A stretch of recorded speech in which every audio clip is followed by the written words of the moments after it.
Seneca, the Stoic philosopher, Roman statesman, and one of the wealthiest men of his time, left us with a paradoxical yet profoundly powerful lesson. Wealth is not freedom, but often a form of bondage. He lived in palaces, surrounded by slaves, land, and treasure. Yet in his letters to Lucilius, he never stopped reminding us that true freedom comes from breaking the chains of attachment to possessions. For Seneca had seen the truth up close. The more a man owns, the more easily he becomes a prisoner of what he owns. Wealth without wisdom and self-mastery is nothing more than a golden cage for the soul. Picture a man with hundreds of villas, endless servants, feasts overflowing with wine and music. To the outside world, that looks like happiness. But Seneca asks, is such a man truly free? If he cannot go a single day without luxury, if his heart trembles at the thought of losing his riches, then he has surrendered his soul to his possessions. That is not mastery, it is slavery. To the Stoics, inner freedom is the only treasure worth keeping.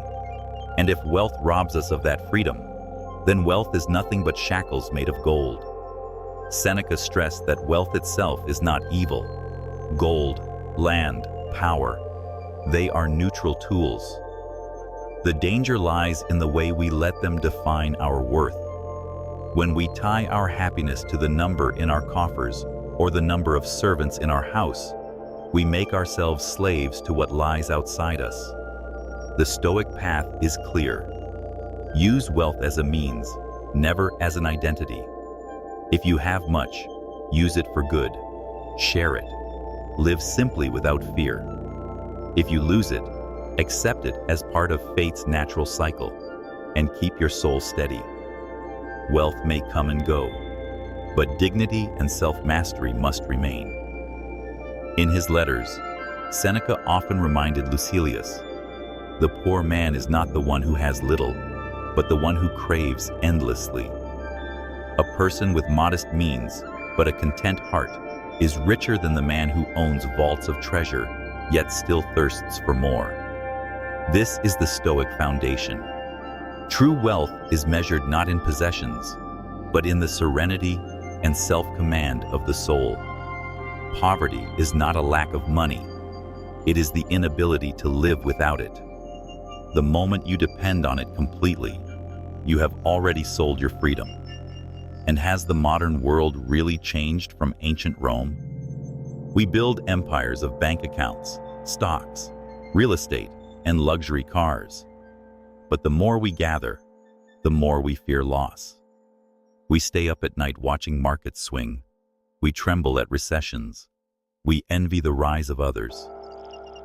Meanwhile, Seneca's voice still echoes. Peace is not found in vaults, but in a mind that knows enough. Freedom is not the ability to buy anything, but the ability to let go of anything. If you cannot live without an object, then that object owns you. And that, Seneca warns, is the tragedy humanity must awaken from, before it repeats itself again.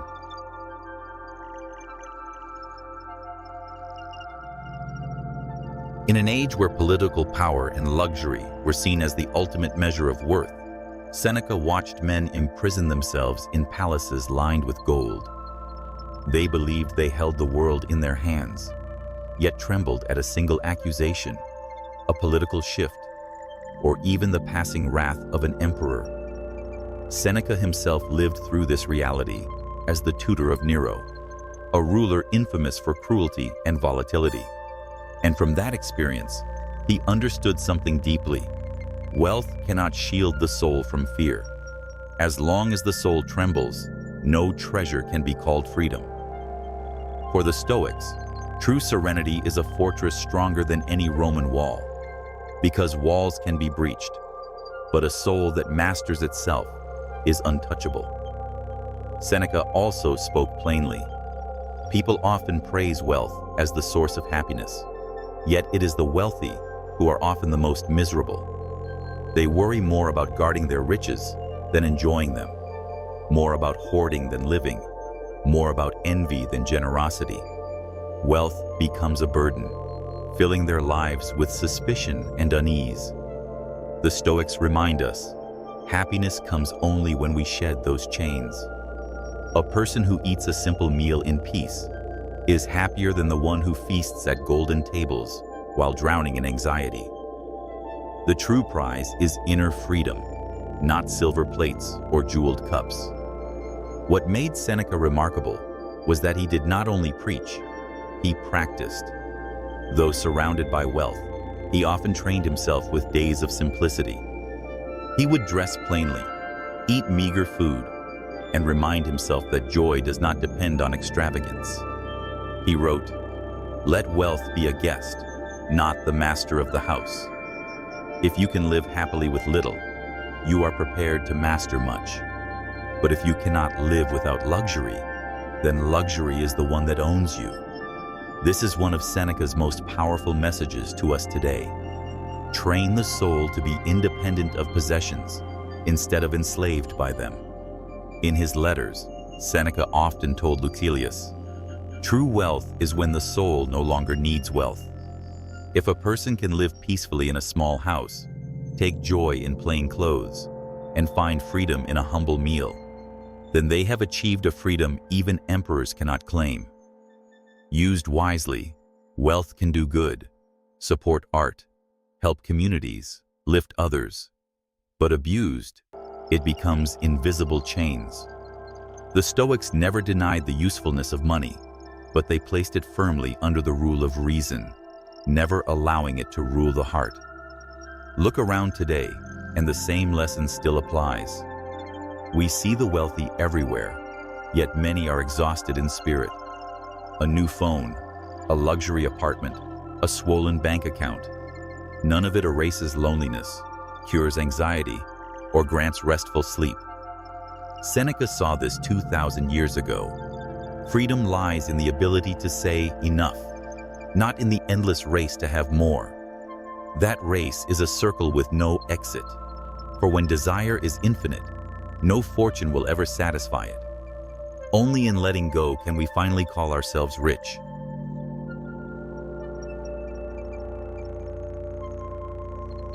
Seneca once looked at the lives of Rome's most powerful men and saw a bitter irony.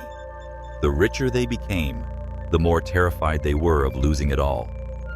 A man with a few fields only worried about the harvest, but a man with thousands of acres was consumed by fears. Bad weather, slave uprisings, rivals scheming to take what he owned. Wealth, which was supposed to bring safety, became a burden. Seneca wrote, "Wealth is like seawater. The more you drink, the thirstier you become." The Stoics advised us to drink only what we need, because contentment doesn't come from adding more, but from knowing when to stop. In his philosophical letters, Seneca emphasized another truth. The greatest wealth is the wealth of the soul. A mind filled with wisdom, compassion, and serenity is worth more than any treasure chest of gold. He often urged Lucilius to invest in knowledge and virtue, not just in money. Knowledge and character are possessions that cannot be stolen, while gold can vanish in a fire, be taken by thieves, or disappear with the stroke of a political decree. For the Stoics, spiritual wealth was the foundation of true happiness and freedom. Seneca also openly criticized the luxury of Rome's aristocrats. The endless banquets, glittering jewels, and palaces covered in gold were not proof of happiness, but symptoms of insecurity. They needed luxury to cover an empty soul. The Stoics taught that peace only comes when we learn to be content with simplicity. A modest meal, a small room, a life free from excess but rich in self-control. That is where real happiness lives. What made Seneca's words credible was that he practiced what he preached. Despite his immense fortune, he regularly trained himself to live like the poor, so his soul would not be chained to luxury. He urged his students to wear rough clothes, eat dry bread, and sleep on the floor, just to prove to themselves that life was still livable without excess. When you no longer fear losing wealth, the soul becomes free. This was the Stoic exercise, to practice self-control in the face of temptation and hardship. And if we look at life today, Seneca's philosophy still cuts to the heart.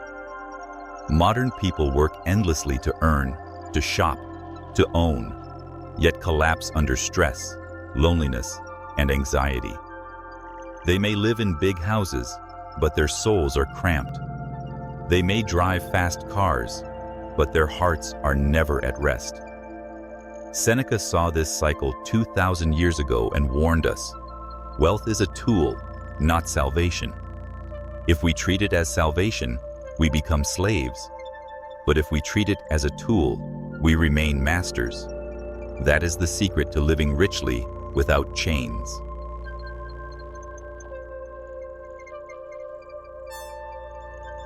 Seneca once wrote, "Measure wealth not by what you have, but by what you can let go." That sentence still echoes as a challenge, both to his own age and to ours. In a society where people race to possess more and more, Seneca urged us to learn how to carry less. He understood that freedom is not found in accumulation, but in lightness. A man who carries too many possessions cannot walk with ease. Only by putting them down can he truly walk free.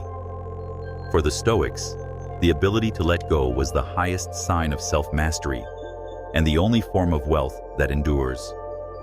In turbulent Rome, Seneca saw the fate of those who clung to riches. A senator could lose everything overnight at the wrath of an emperor. A merchant could be ruined by a single shipwreck. A general could see his glory vanish with one political turn. To place happiness in wealth, Seneca said, was like building a house upon sand. The Stoic way is to build the house of happiness upon self-control, because only that foundation can withstand the storms of fortune. Seneca also reminded us of nature's justice. Death comes to all, rich and poor alike. Before the scythe of mortality, gold has no weight, palaces have no worth. The only thing that remains is how the soul has lived. For this reason, the Stoics trained not in fear of death, but in acceptance. When we understand that death erases all differences in possessions, we cling less and live more lightly. True wealth is a soul that does not tremble before loss, because it knows that only dignity and wisdom endure. What is striking is that, though he lived surrounded by wealth, Seneca never let it blind him. His letters to Lucilius are filled with humility, urging the choice of simplicity over extravagance. He reminded himself constantly that wealth was only a temporary gift of fate, which could be taken at any time. Thus, he treated it like a river flowing through his life. If he could use it for good, he used it. If it flowed away, he let it go. That freedom was the purest expression of Stoic philosophy, not fighting the current, but not allowing the current to sweep away the soul. And in our own time, Seneca's lesson feels even more urgent. A consumer society urges us to want more money, more things, more status. But in chasing all this, we forfeit peace. The Stoics would remind us, no one is richer than the one who knows enough. A simple meal eaten in peace is more valuable than a lavish banquet consumed in anxiety. A small home filled with laughter is worth more than a palace echoing with emptiness. Wealth without inner freedom is nothing but golden chains. Seneca's greatest legacy is this reminder: live rich in spirit, for that is the one treasure that can never be taken away.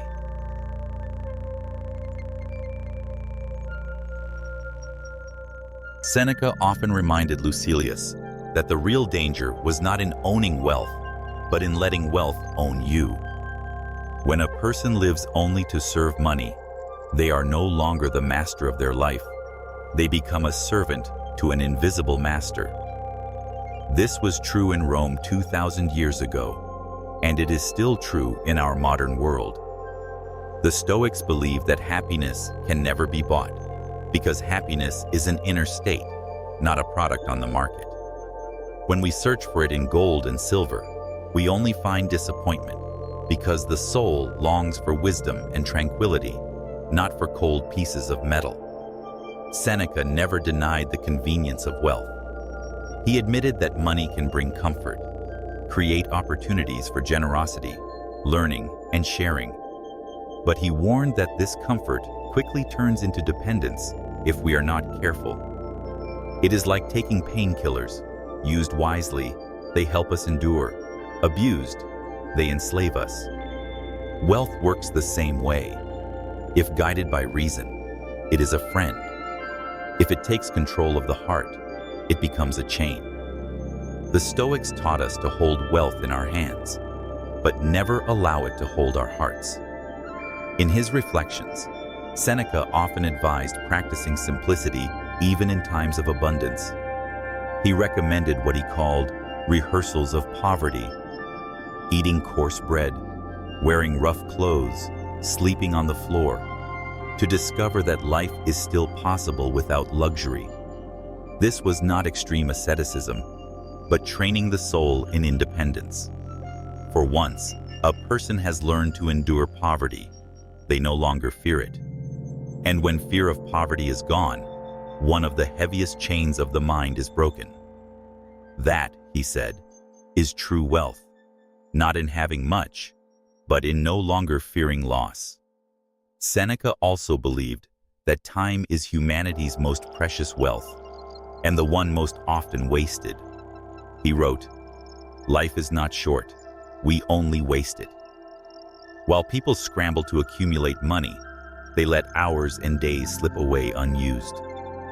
For Seneca, the truly wealthy are those who spend their time wisely, living rightly, deeply, and meaningfully.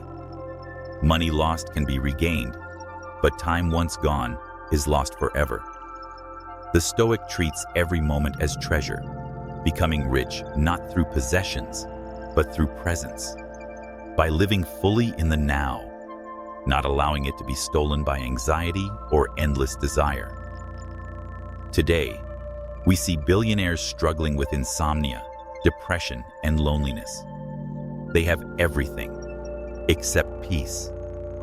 Seneca foresaw this paradox. When the soul is undisciplined, wealth only amplifies its insecurities. A restless mind in a small house will be even more restless in a palace. A person without self-control in poverty will be even more enslaved by desire in wealth. This is why Seneca insisted that self-mastery is the true foundation of happiness. Once you achieve it, you can live in peace whether rich or poor, because happiness is no longer tied to circumstance. That is the liberation he wanted us to grasp. Inner freedom is the only treasure no one can ever take away.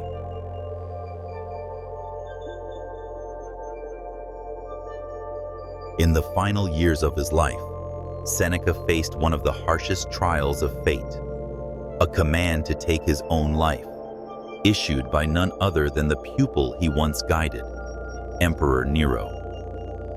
Ironically, wealth, power, and status could not save him. Yet what earned the respect of future generations was not his riches, but the serenity with which he met death. He accepted it as a natural part of life, a period at the end of a story already complete. His wealth did not follow him, but the freedom of his soul, the tranquility in his final words, became an immortal legacy. The Stoics remind us, no treasure lasts forever. Only human dignity does. In Seneca's death, we see a living proof of the philosophy he taught. He once wrote, "Let death find me while I am truly living." And he kept that vow. Even as he departed, he lived with self-mastery, turning a tragic moment into a profound philosophical lesson. The wealthy and powerful men of his era, though richer and stronger, have been forgotten. But Seneca, through his serenity and wisdom, lives on in human memory. This is the kind of wealth money can never buy, the immortality of the spirit. The lesson from Seneca is a warning for our own age. In a world where money is treated as the ultimate measure, his words ring out like a bell. Wealth is a tool, not salvation. If you treat it as salvation, you become its slave. If you treat it as a tool, you remain its master. Sadly, many people spend their whole lives accumulating possessions without ever learning how to live. And when death comes, everything vanishes, and they leave with empty hands. In contrast, the one who lives simply yet richly, in wisdom, compassion, and self-control, leaves behind a spiritual legacy that outlasts time. Our modern world faces the same paradox. The richer we become in material things, the poorer we seem in spirit. Houses grow larger but emptier. Phones grow smarter but hearts grow colder. Bank accounts swell but souls run dry. Seneca saw this 2,000 years ago and offered a cure. Live simply, know what is enough, and focus on training the soul. True wealth is not in what we hold, but in what we can let go. Self-mastery is the eternal treasure, while gold and silver are only dust. As we close this journey with Seneca, the truth stands clear. Wealth without wisdom is only a chain, but guided by reason and self-control, wealth can become a tool for good, for building, for sharing, for helping. The Stoics never denied the value of possessions, but they placed them in their rightful place, outside the soul. For the soul is a fortress that no one can breach, and self-mastery is the only weapon needed to protect it. This is Seneca's enduring gift. Live as a free human being, even in wealth, and remember that the only wealth that cannot be lost is the wealth of a liberated soul.